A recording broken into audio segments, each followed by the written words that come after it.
Professor Mohammad Anwarul ভাই sir, যার উপলক্ষেই আজকের এই অনুষ্ঠান। উপস্থিত আছি আমরা সুপ্রিয় সহকর্মীবৃন্দ, এবং আসলে যাদেরকে না দেখলে এবং যারা আমাদের কর্মের অনুপ্রেরণা হিসেবে কাজ করে, সেই শিক্ষার্থী প্রশিক্ষণার্থীবৃন্দ সবাইকে শুভেচ্ছা এবং অভিনন্দন আজকের এই বিদায়জনিত সম্বর্ধনা অনুষ্ঠানে। আমি একটা বিষয় প্রথমেই বলতে চাচ্ছি যে সম্বর্ধনাটা বিদায়, আসলে বিদায় কথাটি আমার কাছে মনে হয়, আমি একটা বিষয় পরিষ্কার করতে চাই যে এটি হচ্ছে যে আমাদের যারা শিক্ষকতা পেশায় বা যে কোনো কর্মে থাকে, সেখানে আমাদের নির্দিষ্ট একটা কর্মস্থল থাকে এবং অ্যাসাইন কিছু কাজ থাকে। ঠিক সেইটার ক্ষেত্রে কিছুটা বিভ্রাট হচ্ছে, অর্থাৎ কর্মের পরিধি বাড়বে, এখন সুনির্দিষ্ট অ্যাসাইন কোনো কর্ম থাকছে না এবং কর্মস্থলের জায়গাটি অপারিত হচ্ছে। এখন আরো বেশি কাজ করার সুযোগ এবং লাইফ লং লার্নারের নিজেকে ভূমিকায় রাখার সুযোগ থাকছে, পাশাপাশি সমাজকে অবারিত দেওয়ার আরো সুযোগ তৈরি হচ্ছে। তো স্যারের জন্য এই ক্ষেত্রে শুভকামনা থাকবে। একটা বিষয় গুরুত্বপূর্ণ, আমরা খুব বেশি আবেগী, আমাদের বাঙালিদের এটি একটি স্বভাব, এটা ভালো, কারণ চলার জন্য আবেগ দরকার হয়। মানে তবে একটা বিষয় খুব গুরুত্বপূর্ণ, সেটি হচ্ছে অর্নামেন্টস। আমরা করি অর্নামেন্টস, যেমন আমরা যখন গোল্ড করি, গোল্ড কিন্তু পুরোটাই গোল্ড থাকে না, পুরোটা গোল্ড থাকে, এখানে খাদ করা হয়, তাই না? হ্যাঁ, ওই খাদটা হচ্ছে অর্নামেন্টসের আবেগ। আবেগ ততটুকুই দরকার যতটুকু নিজেকে সমৃদ্ধ করবার জন্য প্রয়োজন। তো আমরা আবেগ প্রবণ জাতি, আবেগী হয়ে যাই, কিন্তু আবেগের উপর ভর করে আমরা এগিয়ে যাব, তাহলে নিজেকে সমৃদ্ধ করতে পারবো। এটি গুরুত্বপূর্ণ বিষয়। আমার এই মুহূর্তে দুটো বিষয় বলা প্রয়োজন স্যারের ব্যাপারে।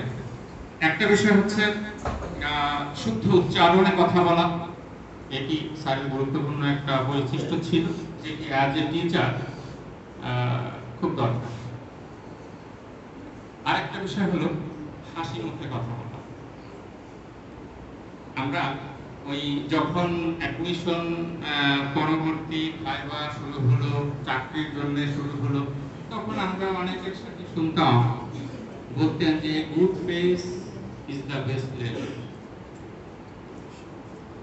ফার্স্ট ইন্ট্রোডিউসিং আমার মধ্যে কি আছে সেটি কিন্তু জানান দেওয়ার সুযোগ এখনো তৈরি হয়নি, বাট আমার চেহারা, আমার হাসি মাখা মুখ, আমার আচরণ, এটি প্রথম এক্সপ্রেশন আমার ব্যাপারে সেই বোর্ডের কাছে এবং যার সম্মুখে দাঁড়িয়ে আমি কথা বলছি তার কাছে একটা বার্তা বয়ে নিয়ে। তো এটি ছাড়া একটা ভালো বৈশিষ্ট্য ছিল। ভিতরে কি আছে সেই বিষয়টি কিন্তু শুরুতে জানার সুযোগ, বোঝার সুযোগ আমাদের কারোর থাকে না কারো সম্পর্কে। সো এটি গুরুত্বপূর্ণ, এটি স্যারের ভালো একটা বৈশিষ্ট্য। আরেকটা ভালো দিক অ্যাজ এ টিচার, এগুলো ছিল অ্যাজ এ টিচার হিসেবে গুরুত্বপূর্ণ একটা দিক। আরেকটা গুরুত্বপূর্ণ দিক হচ্ছে আমাদের টিচার্স ট্রেনিং কলেজে ওই ব্যাংকের মতো স্যারের কাছ থেকে আমরা টাকা নিতে পারতাম, লোন করতে পারতাম। কিভাবে? যেমন আমি আটেবের টাকা উঠাতাম আমাদের বিভিন্ন প্রয়োজনে, একটা সংগঠন।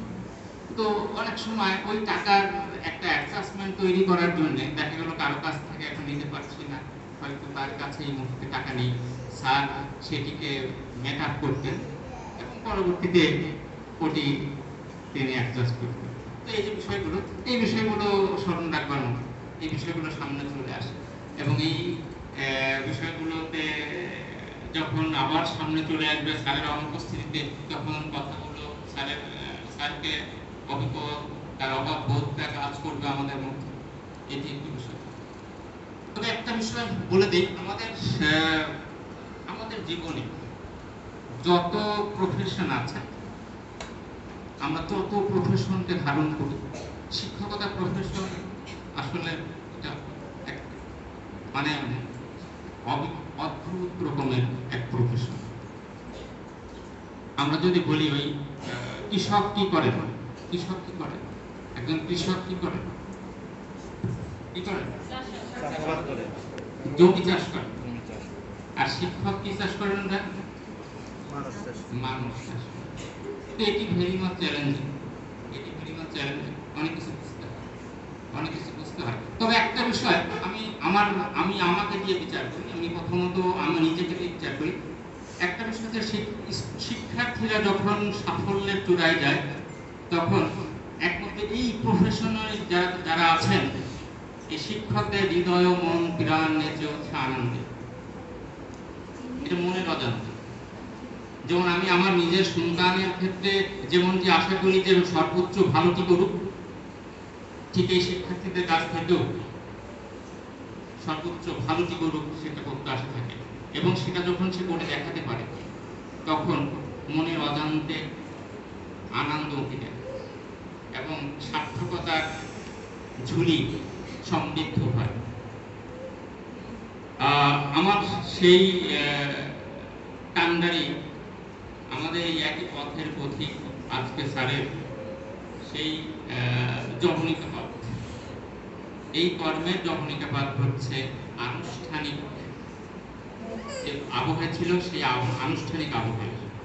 কিন্তু অনানুষ্ঠানিক এবং আনুষ্ঠানিক সম্মিলন ঘটবে এখন তার বাকি জীবনে।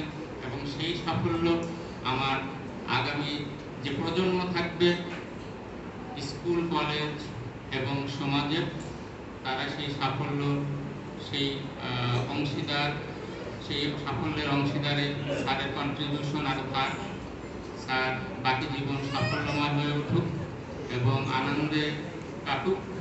এবং মানুষের জীবনের যখন একটা পরিসমাপ্তিতে, মানুষ কিন্তু জীবনের অনেকগুলো স্টেজ থাকে, একটা স্টেজে মানুষ জীবনে হিসেব নিকেশ করতে শুরু করে।